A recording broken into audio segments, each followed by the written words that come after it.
with the horrific crash of a tour bus in western New York outside of the city of Buffalo. Along the peninsula, and they're attracting people from all walks of life. Night Beat's Joe Vasquez is in San Mateo County with the staggering new numbers.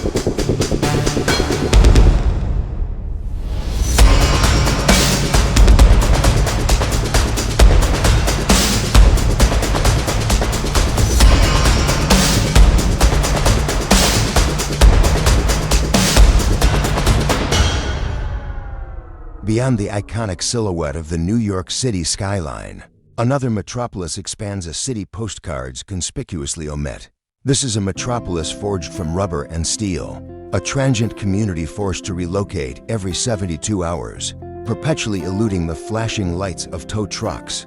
Today, thousands of New Yorkers inhabit RVs, vans, and older sedans, diligently working full-time jobs during the day while by night, navigating and evading a systemic enforcement that stubbornly denies their very existence.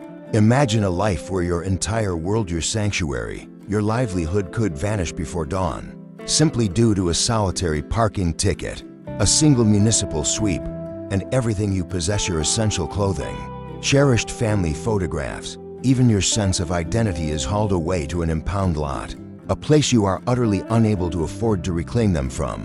But let us pose a question.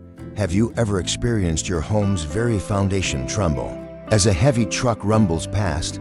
Have you ever lain awake, pondering if the knock on your door at 3 in the morning belonged to a neighbor or to an officer instructing you to move along?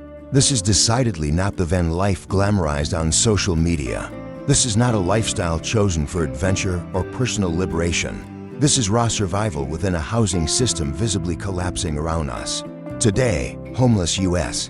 embarks on a journey, exploring the industrial arteries of Long Island City and the often overlooked fringes of Staten Island. As we meticulously document New York's unsheltered wheels, we urge you to remain with us until the very end, for the stark reality of this burgeoning crisis serves as a profound warning to every city across America. Part 2, the terminology of turmoil. Before we delve deeper into these streets, a crucial clarification is necessary. A dangerous myth persists that living in a vehicle represents a trendy, chosen lifestyle. Let us be unequivocally clear. Then life often conjures images of a 25-year-old, perhaps with a trust fund, solar panels adorning a luxury Sprinter van, and a laptop job enabling them to post idyllic sunset photos from a national park. Vehicle homelessness, however, paints a starkly different picture. It is a 52-year-old home health aide seeking refuge and sleep in a 2009 Honda Pilot simply because her rent surged by $800 in a single year, an increase she was utterly unable to absorb. This is fundamentally a crisis of the unsheltered. In New York City, the established system unfortunately does not track vehicle homelessness with the same diligence as states like California. Consequently, there is no official count, no designated safe parking initiatives, and zero recognition within the city's official statistics. Yet, if one walks through the South Bronx after midnight, the undeniable truth becomes glaringly apparent. You witness the condensation-fogged windows, the rudimentary makeshift curtains, and hear the faint, persistent hum of a portable generator. These individuals are the city's ghost residents. They don't conform to the visual narrative of homelessness we are accustomed to. They are not intense, nor are they sleeping on subway grates. They are inside vehicles, and critically, the very systems conceived to aid homeless New Yorkers were never designed to accommodate their unique circumstances. The harsh rules governing this existence are dictated by what we term the 72-hour shell game. In New York, it is illegal to park in the identical spot for more than 3 consecutive days. For someone whose car serves as their home, this isn't merely a parking regulation. It's a mandate for forced migration, with the cruel irony of having nowhere legitimate to go. Every relocation consumes precious fuel they simply cannot afford, and each stop carries the imminent risk of a $115 ticket penalty that could rapidly snowball into the complete loss of the only roof they have left over their heads. Part 3, the rent death spiral. How does a dedicated certified nursing assistant, an individual who has selflessly cared for the city's sick for more than a decade, ultimately find themselves sleeping in an industrial lot. To grasp this grim reality, we must examine the phenomenon we call the rent death spiral. By 2023, the median asking rent in New York City soared to an astronomical $3,500 per month. To afford this without being categorized as rent-burdened, a household would require an annual income of $140,000.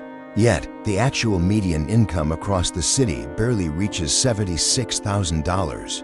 Consider the stark arithmetic. A basic studio apartment now demands $42,000 annually. A used RV, however, represents a one-time cost of $15,000.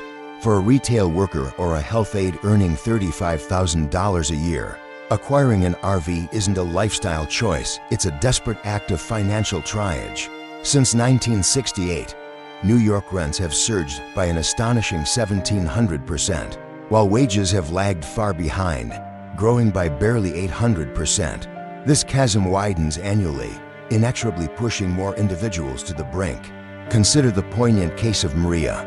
For 12 years, she consistently paid her rent on time. Then, her building was acquired by a private equity firm, and her rent dramatically escalated from $2,000 to $3,200 virtually overnight. She requested additional work hours, only to have them cut to part-time. She applied for affordable housing, discovering a daunting 7-year waitlist. Maria subsequently purchased a 2012 Honda Pilot, transferred her essential clothes and life-saving medications to the back seat, and commenced a life lived in the shadows of Queens. For 18 months now, she has persisted, still working, still contributing to the city, yet perpetually just one parking ticket away from complete devastation. Part 4. The infrastructure of neglect. To live in a vehicle is to exist within a constant state of infrastructural collapse. There is no legal access to electricity, no running water, and no sanctioned waste disposal. Individuals resort to showering at 24-hour gyms until their memberships inevitably expire. They charge their phones furtively at public libraries and utilize fast food restrooms, perpetually hoping their lack of purchase goes unnoticed. During winter, the challenge transforms into a desperate struggle for survival. To remain warm, people operate generators, consuming $15 worth of fuel nightly, all while facing the grave risk of carbon monoxide poisoning within enclosed vehicle spaces. We encountered Robert, a freelance electrician residing in a 2008 Chevy van. He is a type 2 diabetic, storing his vital insulin in a small 12-volt cooler. However, frequent power failures have led to hundreds of dollars in spoiled medication. His health has visibly declined, a consequence of his irregular sleep patterns and the inability to store healthy food. His doctor unequivocally stated that stable housing is essential for managing his condition. Yet the city informed him the shelter waitlist stretched for months, and crucially, he could not bring his van, which houses all the essential tools for his livelihood. This epitomizes the mobility trap. The very vehicle that affords him shelter paradoxically obstructs his access to the support systems designed to help. Part 5. The 72-hour shell game. The law in New York is far from neutral. Instead, it initiates a cruel, relentless game of musical chairs. While the 72-hour rule was initially intended to deter the storage of derelict vehicles on city streets for the vehicle dweller, it functions as a coercive instrument of constant displacement. You might park on a Monday. By Thursday morning, relocation is imperative. But where does one go? Relocate to another street, and the countdown simply resets. Venture into a residential neighborhood, and concerned residents are quick to alert authorities about a suspicious RV. Seek out a well-lit area for perceived safety, and you invariably draw the unwelcome attention of tow trucks. Sandra, a mother of 2 children, aged 7 and 9, navigates this brutal reality daily. She works part-time at a daycare, and her children attend school each morning. She often parks outside a Starbucks, enabling them to access Wi-Fi for their homework. Yet, every third night, she is compelled to rouse her children at 10 p.m. to drive to a different parking lot. They suffer sleep deprivation, and she expends precious gasoline she can ill afford. Just last month, her van was towed, The $400 reclamation fee exceeded her entire bank balance. The impound lot subsequently sold her van her very home at auction. Now, she resides in a family shelter, tragically separated from her few remaining belongings, forced to restart her life from absolute zero.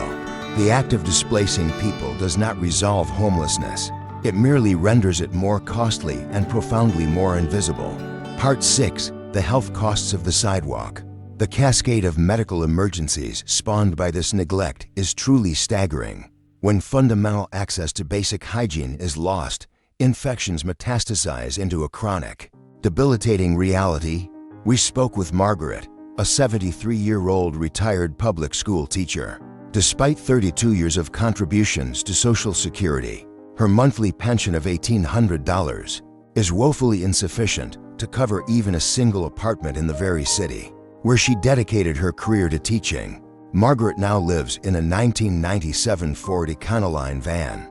The relentless, forced movement is demonstrably eroding her health.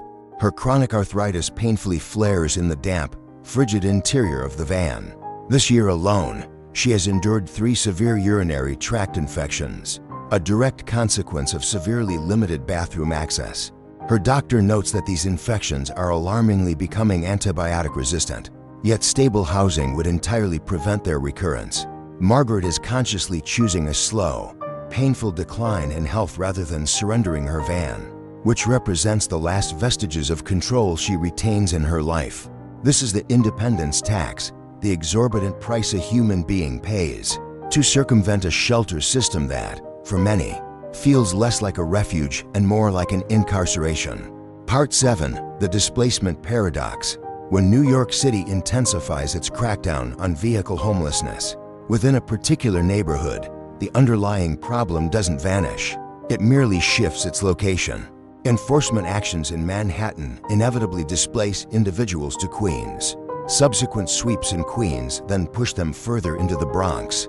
This displacement paradox costs the city hundreds of dollars in towing and storage fees for every single vehicle seized. Simultaneously, the individual loses their sole shelter, their personal belongings, and frequently their employment, as they can no longer reliably reach their workplace. The cumulative result is a crisis that escalates in both financial cost and inherent danger with every intervention that fails to offer a substantive solution. It is an irrefutable truth. You cannot rest or ticket your way out of a profound housing crisis. Yet, this precisely describes the city's persistent, misguided approach. This perpetuates a cycle of economic destruction that yields absolutely no reduction in the actual number of individuals experiencing homelessness. Part 8. The blueprints for dignity. However, an alternative path, one built on dignity and proven efficacy, exists. Cities such as Seattle, Santa Barbara, and San Diego have demonstrably proven the success of safe parking programs. These initiatives offer legal, secure overnight parking spots, complete with essential amenities like bathrooms and crucial case management services. The results are nothing short of staggering. An impressive 90% of participants successfully transition to permanent housing within a mere 6 months. The fundamental reason for this success? These programs provide a stable, foundational platform for recovery and reintegration. In New Haven, Connecticut, we encountered Carmen. She made the 8-hour drive from New York specifically because New Haven offered a legitimate safe parking program. Within 72 hours of her arrival, she secured a legal parking spot and was connected with a dedicated caseworker. In just 90 days, she had secured employment and was diligently saving for a security deposit. Last month, she successfully moved into her own apartment. This program cost the city a modest $30 per night, whereas an emergency shelter placement would have incurred a cost of $200. The profound difference? New Haven chose to view her vehicle as a temporary shelter in need of support, not merely a parking violation demanding punitive action. Part 9. The human cost, the reflection. Tonight, a staggering figure of over 158,000 New Yorkers face homelessness, with thousands among them sleeping in vehicles, a population the current system entirely fails to count. They are not choosing this existence. They are merely surviving an untenable societal equation that simply no longer adds up. Margaret, the teacher, Robert, the electrician, Sandra. The mother, these individuals are not problems to be simply moved along. They are human beings who deserve and require housing.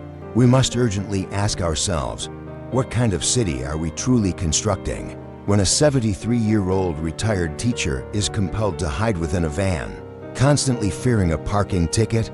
What kind of society permits a dedicated full-time restaurant manager, like David, to sleep in his car because he cannot possibly afford the staggering $3,500 median rent?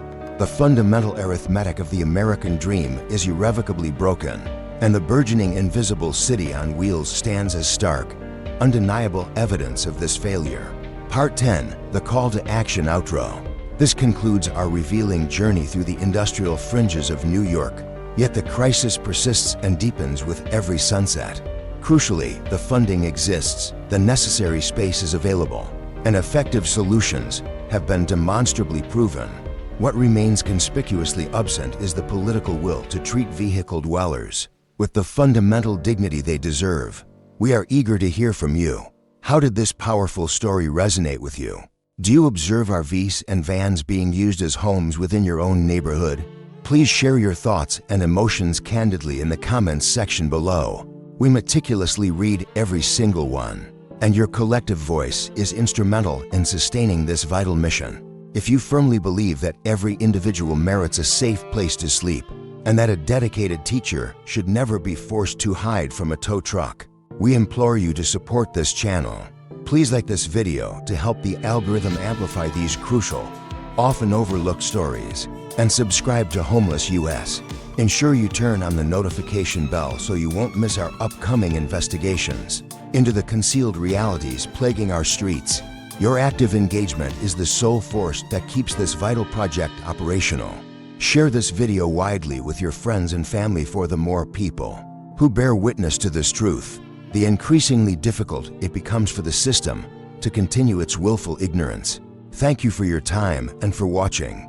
Thank you for your empathy and for caring. We will reconnect with you in our next compelling story.